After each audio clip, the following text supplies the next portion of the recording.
in Israel, or rather in Eretz Israel, there are certain physical things, mamash physical things, that are actually spiritual things. For example, walking around. Walking? Around. Yeah. Right? Every step is a mitzvah. Right. So it's not really surprising that, for example, sleeping on Shabbat is somehow a spiritual experience in addition to, or Right. rather... Exactly. So here he's saying is that, exactly, he says that on Shabbat, we have all the things that we would otherwise during the week call physical things that detract us, and we're taking them and literally turning them around into spiritual things.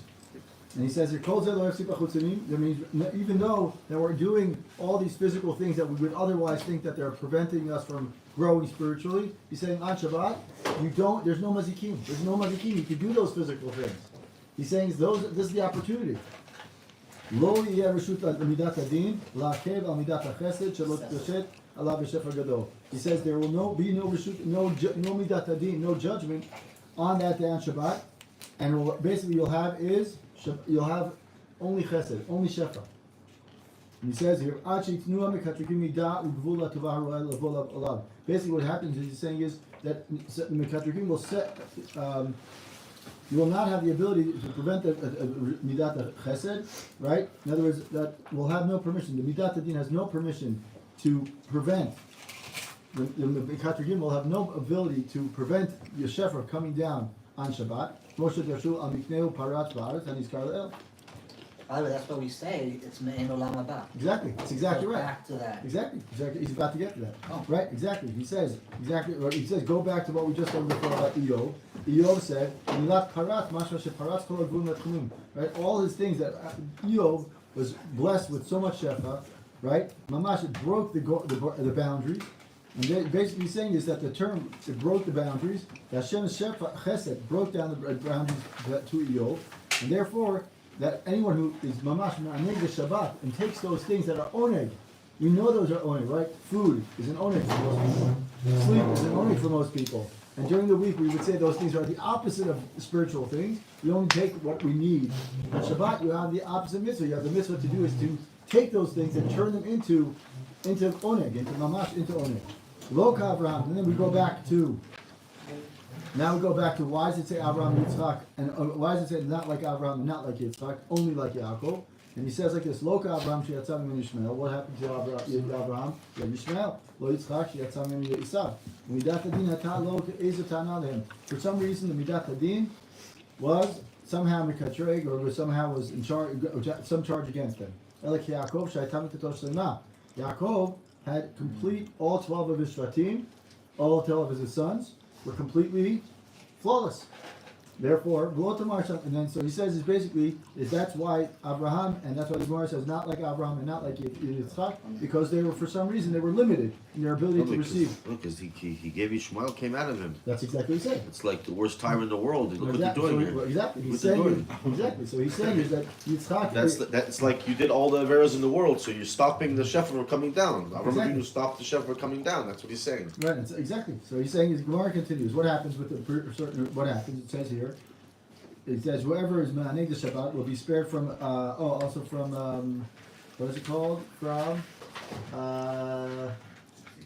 says here it says here and then there's another one right after that says here whoever delights the Shabbat will be spared from the oppression of the nations.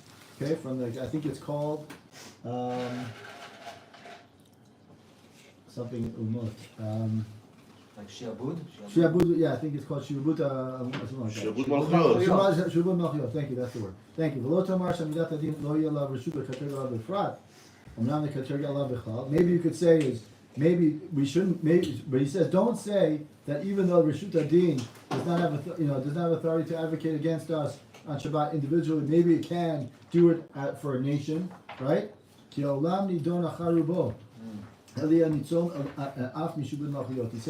rather he will be spared even from the oppression of the nations. As the Gemara is adding that whoever delights, who call him a Shabbat, means that even if the community deserves punishment, he will be spared.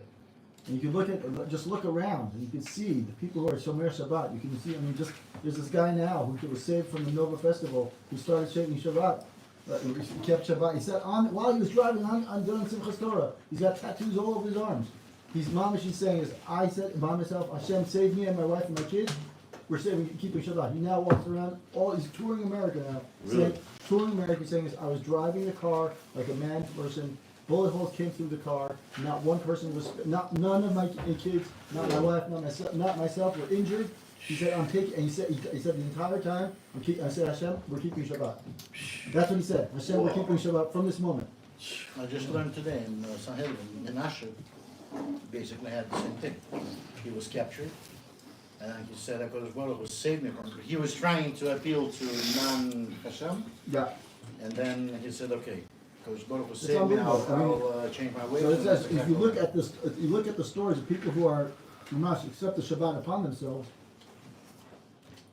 within their personal circle, even though there might be trouble around them, those people are mamash ma'aneg the Shabbat, they're protected. It sounds weird and it's hard to see it when it's happening, but when you take a step back and you say, look what's going on, and all of a sudden you say, Onei Shabbat, the things that we're doing, the positive mindset we're having is protecting us.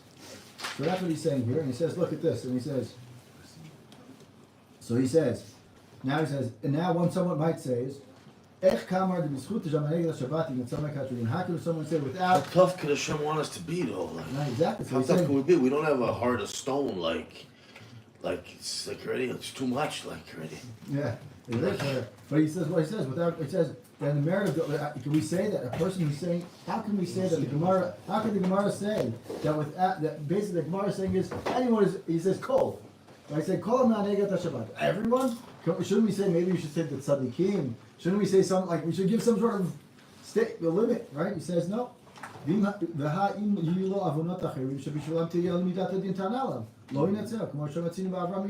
maybe, he says if Abraham and Yitzchak come in,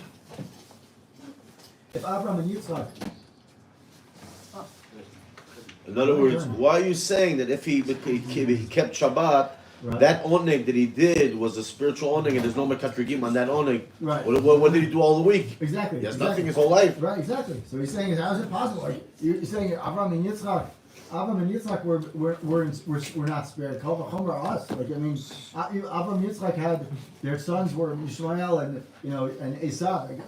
God, al achad kama v'kama, us. He says v'yesh lomar she'Avraham and Yitzchak shani. They're different. She'en lo shamru et Shabbat. Kedita b'Beishit Rabba Parshat Yud Aleph Al Pasuk Vayichlol Shemayim. And Sham Aval Yaakov Shemat Shabbat. If you go to Parshat Vayishlach, he says that he quotes that it says he was able to keep Shabbat. So what is he really trying to say? And this is something that I also can say that. What he was doing at Eruv there? What was he doing there? He says there that he observed the rules of Chumim, Wow. and that by doing that he observed the Shabbat. Now, again, I'm not going into the drushim and how to explain it all, but I think what he's trying to get to here is that we see that people who are focused on mamash there are two things that he's saying here. One is that the very things that we usually during the week use to strengthen ourselves physically, meaning we eat, sleep, whatever it is, those things are important, but they're only important within a limit. Like we need to only eat a certain amount. Right? You only need to sleep a certain amount. But on Shabbat we have a mitzvah to take those same things and turn them around and say these things are oneg for us. These are things that will help us. Right? And then also he says this, and how do we prevent the mekatrigim during the week from doing anything negative from us? By staying focused on the spiritual matters and staying focused on positive things, on Torah and Chesed, Imul Chesedim, and right, all those things. He says by doing that we're giving ourselves the ability to have the mekatrigim not even allowed to enter into our space. What he's saying is that by taking the things, the physical things that we otherwise during the week are there to prevent us from growing spiritually, on Shabbat, we're doing the opposite of it and we're turning it around and becoming something positive. There's one more thing, and then I think one of the things he also says, Ma'anegat Shabbat. This is not something that he mentions, but the shir that I heard today about the Zera Shimshon, he says that the idea of Onei Shabbat is not only the Shabbat itself, it's also actually Onei Shabbat is to extend Shabbat, right? You were supposed to extend Shabbat a little bit before, a little bit after. The Gemara says, I forgot who it says, he says, I want to be like those people who Mekabel Shabbat in Tiberia and let Shabbat out, where? In Sikori. Why? They bring it early and late. Because in Tiberia it's very low, and therefore comes Shabbat goes in Early because the sun's gone. Right, and then late it's Tzipori because it's so high up. They see So the sun. Right, so he says, so the guy said is that people who take upon themselves, even a few minutes earlier, like 2 minutes, 5 minutes, 10 minutes. We do 18 minutes to candle lighting. We do 18 minutes, but he's saying is do 5 more minutes. More than 18. Yeah, more than 18. He says take 5 minutes, just break Shabbat. It doesn't have to, you don't have to do anything special. All So you the have to do Arizal is- says a big school of Parnasah. Yeah, he said it's I have a friend of mine became a multi-millionaire from Really? scratch when he bring in Shabbos hours early. Really? Like the earliest you can do. Really. Yeah. Anyway, so he's saying, so these are the things that we should do. Throughout Hashem, we should get to the point where we actually see the Shefa, Bracha, Shabbat, we should see it, we should see, the first thing we should see is, we should see Mamash, and everything that we do. Yes, you had a question? A tiny statement first. It seems that it's also a matter of attitude. In other Yeah. words, you can see entirely negative thing, and so the famous story with Rabbi Akiva and the fox, right? And strangely, today I learned in Sanhedrin, a couple of cases where everybody wept and he was laughing. Like they went to visit Rabbi Eliezer, Right. who was apparently very sick.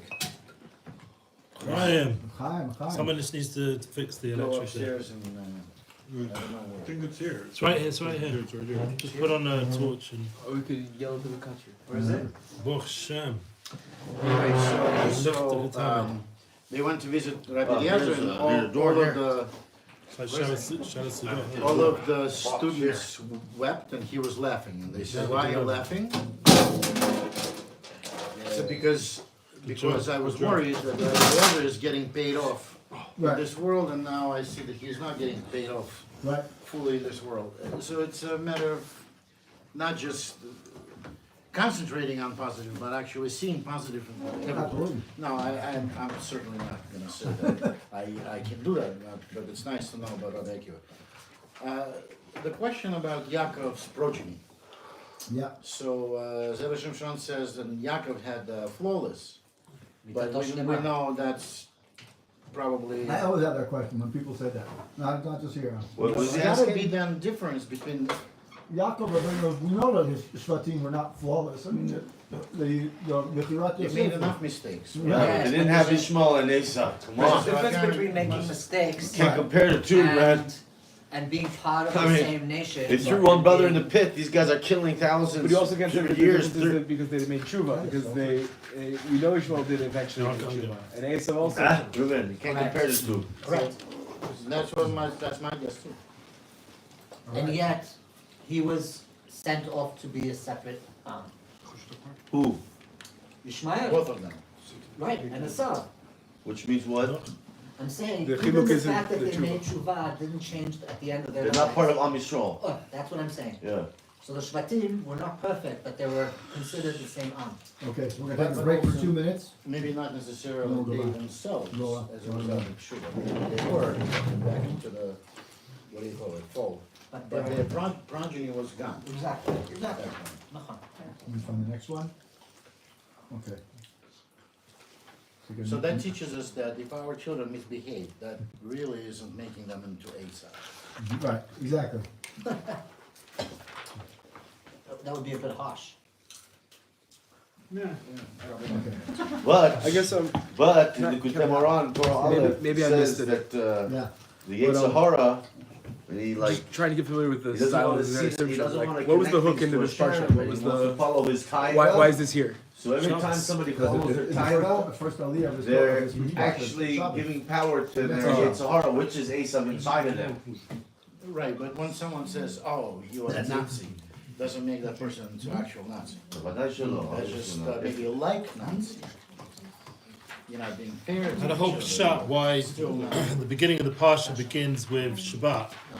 So one of the ideas I thought of was that we have to get Chizuk, like Bechitzas HaShekel, the Kior, so many, we have a reference to Mordecai at the beginning of the Parsha, there's even Mordecai, here we are, Mordecai Menayim, where do we know Mordecai from? From this week's Parsha? Mordor. So you see there's so much Chizuk before the Egel Azav, excuse me, and so much Chizuk after. Because Hashem would never put in a Parsha such a difficult trauma like the Egel Azav, such an Asoyan, without a lot of Chizuk before and a lot of Chizuk after. Yeah. And then when we end up in V'yakar Pekudah, we kick back again with the Mishkan and Hashem's always Hashem's surrounding, with us. challenging Hashem's things with us. with a lot of shefa and bracha. Chaim. Chaim. Chaim, Chaim. So let me know when we're ready, yeah? Speaking of L'chaim,